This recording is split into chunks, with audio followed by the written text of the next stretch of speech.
The Festival of the 11th Moon. Written and read by Jim Bentley.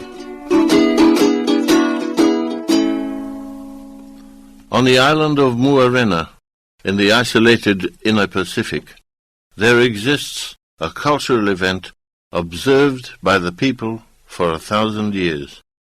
The Festival of the 11th Moon. The chiefly ladies of Muarena were known across the Pacific for their exquisite beauty. Their daughters were exceptionally beautiful, and their sons physically strong and handsome. Adventurous sons of distant island chiefs often risked their lives sailing great distances in vaca outrigger canoes across treacherous seas to seek the hand in marriage of a chiefly Muarena maiden. But Luahatu, the ancient god of the sea, Inamotea, goddess of the moonlight, and Aralahe, goddess of love, impose strict conditions on those who seek to marry a chiefly maiden princess at the Festival of the 11th Moon. For thousands of years, these oceanic gods bestowed blessings on chiefly marriages when a series of natural elements occurred in sequence. At the 11th hour of the 11th day of the 11th month, millions of tiny sarah or anchovy would appear in the shallow water near a hallowed Muarena white sand beach. Large deep-sea ka'awa, now known as Maori wrasse, would arrive in the thousands from the oceanic reefs to devour the tiny silver-blue sarah. The frothing turbulence created by the feeding frenzy would extend along the entire length of the beach. The mass display by the huge, marauding blue and green ka'awa would be predicted, eagerly awaited, and observed by the chiefs, medicine women, and general citizens of Muarena. In the process, many of the ka'awa would strand themselves on the beach. The giant fish were collected by the Muarena men for the wedding feast of the maiden princess and her chosen chiefly groom. There were other strict requirements. The chiefly maiden princess had to wear a white tieri flower with 7 petals at the wedding. In addition, the ceremony had to be conducted under the light of the 11th full moon by the chiefly princess's father, or oldest living relative in her father's lineage. The Muarena people believed that great knowledge, wisdom, good fortune, health, happiness, and beautiful children would be bestowed upon those who married on the day when all of the elements were in place. But if the tiny sarah fish did not arrive, or did not appear in abundance, at the 11th hour of the 11th day of the 11th month, the marriage would not proceed. The wedding ceremony would also be cancelled if the ka'awa was stranded on the beach in insufficient numbers for the chiefly princess's wedding feast. Cancellation would also apply if the tieri trees, which normally bear 6 petal flowers, did not produce their sensually scented white flowers with 7 petals. In addition, it was necessary for the 11th full moon to appear in order to shed its glowing moonbeams on the young chiefly couple during the night marriage ceremony. All were culturally aware of the dreaded consequence of a missing element. The young chiefly groom would be set adrift in the dead of night, far from land, on the deep ocean currents in a small single-hulled canoe with 11 coconuts. The meager food supply was insufficient to sustain the unfortunate man. He would drift on the Pacific currents and perish alone in the great expanses of the world's largest ocean. The same fate befell the groom if the senior medicine woman determined at the ceremony that the chiefly princess was not a virgin.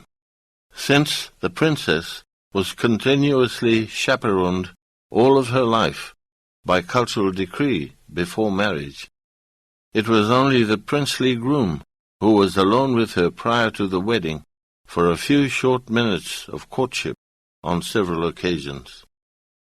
In modern times, the penalty for the groom was reduced to banishment from Muarena, but the people remained aware of the ancient customs and judiciously observed the ceremonial signs and elements.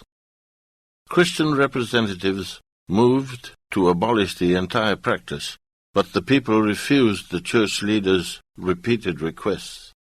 The strict code of marriage for those of chiefly blood remained in place. Over the last decade, the elders of Muarena noticed that the numbers of Sarah and Ka'awa had reduced each year to less than favorable levels. The chiefs and people were extremely concerned.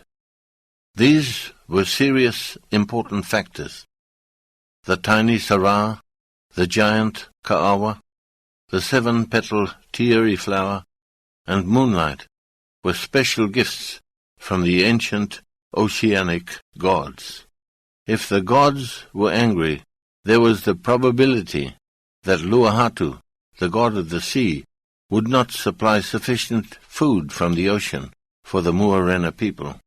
Aralahe, the goddess of love, may not bestow feelings of love in young couples, and insufficient moonlight, provided by Inamotea, would render marriages childless and barren. If critically low numbers of fish were present, as judged by the chiefs, elders, and medicine woman, the customs and traditions surrounding the festival of the 11th moon were abandoned by default. 3 years ago, a beautiful 19-year-old chiefly princess of Muarena agreed to marry the oldest son of a chief from distant Avea Island. 3 seaplanes arrived with a groom, his parents, and a contingent of family members. On the crucial day, the Sarah and Ka'awa arrived in very small numbers. The Muarena chiefs and people were deeply disappointed and sad. In addition, the Tieri trees did not produce flowers with 7 petals, and on the anticipated wedding night, the 11th moon was blanketed by a thick cloud layer. The wedding ceremony was cancelled, and the devastated Avea chiefly family left in shame with their son. The Muarena chiefly princess was broken-hearted. The people of Muarena plunged into a cavernous phase of darkness. They felt abandoned by the gods of Oceania. Reverend Aleni grasped the opportunity to lead the people in a serious program of regular prayers to calm community concerns. But he also needed to know why the Sarah and Ka'awa did not appear in sufficient numbers as they had done for centuries. Reverend Aleni informed the Muarena chiefs, elders, and people that he had requested his head office to send in a marine expert to determine the reasons for the failure of the elements crucial to the festival of the 11th moon. After several months of research, the marine biologist from France informed them of a complex set of scientific factors related to global warming. Earth's atmospheric temperature has increased in recent years because of heavy air pollution produced by industrial activities around the world. This causes sea level rise through early snowmelts in cold climatic zones and premature melting of the polar ice caps. Pollution also caused increased levels of carbon dioxide in the Earth's atmosphere. The air normally contains carbon dioxide, which dissolves in the sea to provide a low level of acidity necessary to sustain marine life. But increased carbon dioxide in the atmosphere translates to higher seawater acidity and undesirable damage to living things in the ocean. Increased acidity of the ocean is one of the causes of coral bleaching, as it kills or reduces coral growths which live symbiotically with coral. High acidity levels also damage the shells of mollusks and crustaceans living on the reef, and kill plankton, an important food of small fish like the sarah. Live coral growths, small fish, and shellfish are in turn the food of large fish, including the ka'awa. The only way to reduce the effects of global warming is to require industrialized countries to drastically reduce their pollution of the atmosphere. The marine expert explained that reducing the effects of global warming is not within reach of the international community at the present time.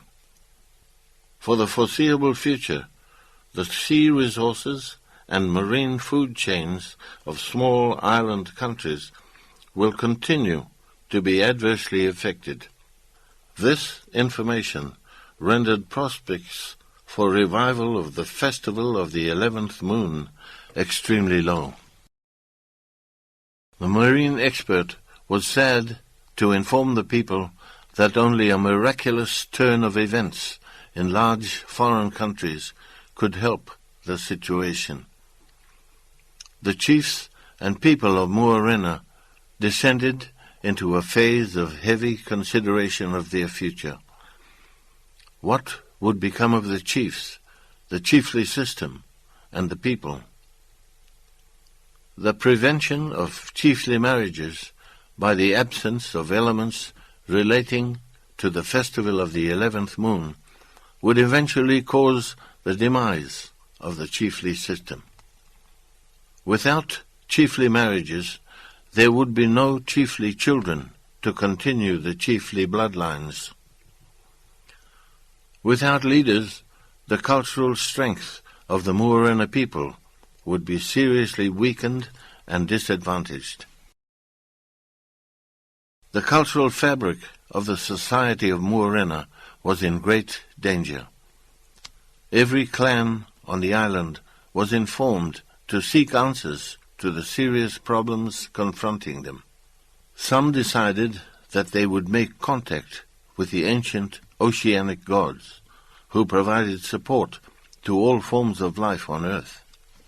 The older residents were tasked with making contact with Luahatu, the god of the sea, Inamotea, the goddess of moonlight, and Aralahe, the goddess of love.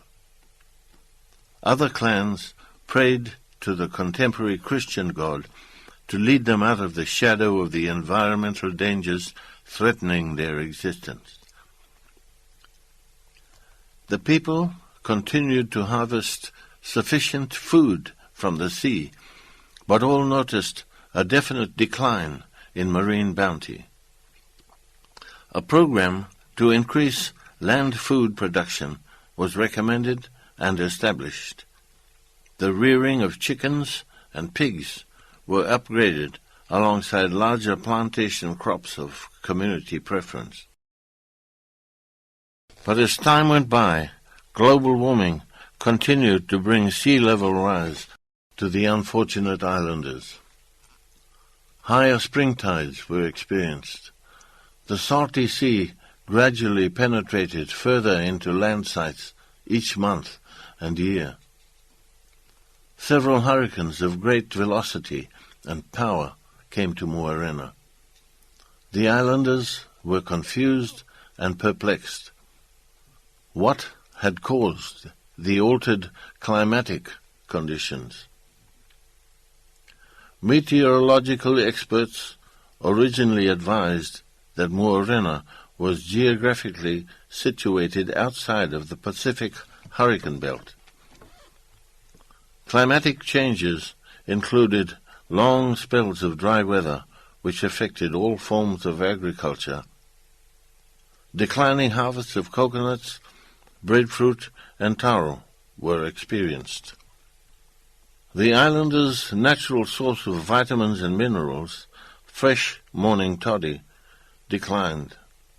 Coconut palm flowers, from which the liquid is extracted, displayed signs of dehydration.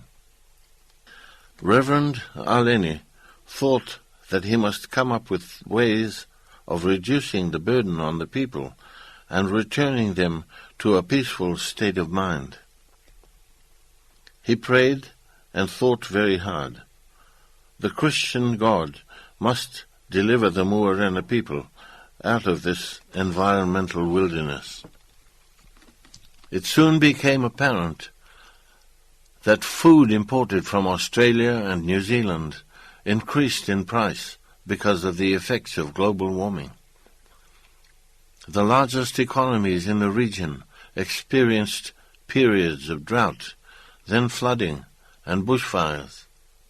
Food production was seriously affected. Transportation costs to the island countries escalated because of international petroleum price rises. Muarena and its people were approaching the depths of despair.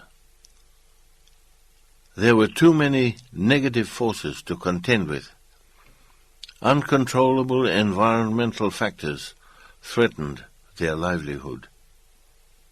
The chiefs and their international advisers were at a loss for solutions. The people were sad, agitated, and confused. On the morning of the 3rd of November, Muarena received unexpected visitors. The inter-atoll seaplane flew in the chief of Avea Island, his wife, and their broken-hearted son. Chief Havea of Muarena received the delegation. He listened as Chief Tamakahuna of Avea explained why he had come. His son, Tavaloa, was still deeply in love with Muarena maiden princess Matalani.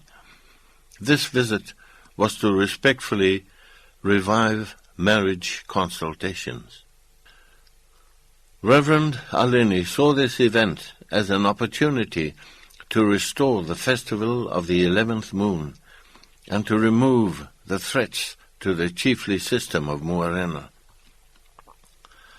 He advised Chief Avea that the re-establishment of the festival of the 11th moon would restore the cultural confidence of the people. But it would be necessary to reintroduce the significant event without the previous strict traditional elements and without serious penalty to the chiefly groom. Princess Matalani and Prince Tavaloa were related when their parents and the elders of Muarena established an immediate conference to draw up new rules for the festival. The 11th day of November was a week away, and the marriage ceremony date was set to coincide with the traditional November moon. As fortune would have it, all of the ancient elements of the festival of the 11th moon were present for the unusually special marriage of Princess Matalani and Prince Tavaloa.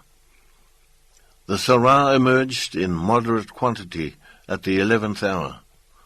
Giant Ka'awa arrived in impressive numbers to devour the succulent anchovy in the shallows by the hallowed white beach. At the ceremony, held under the bright glow of the 11th moon, Princess Matalani was radiantly beautiful. She wore a long white island gown and a pure white 7-petal tieri flower. The oceanic gods had chosen to bless the occasion.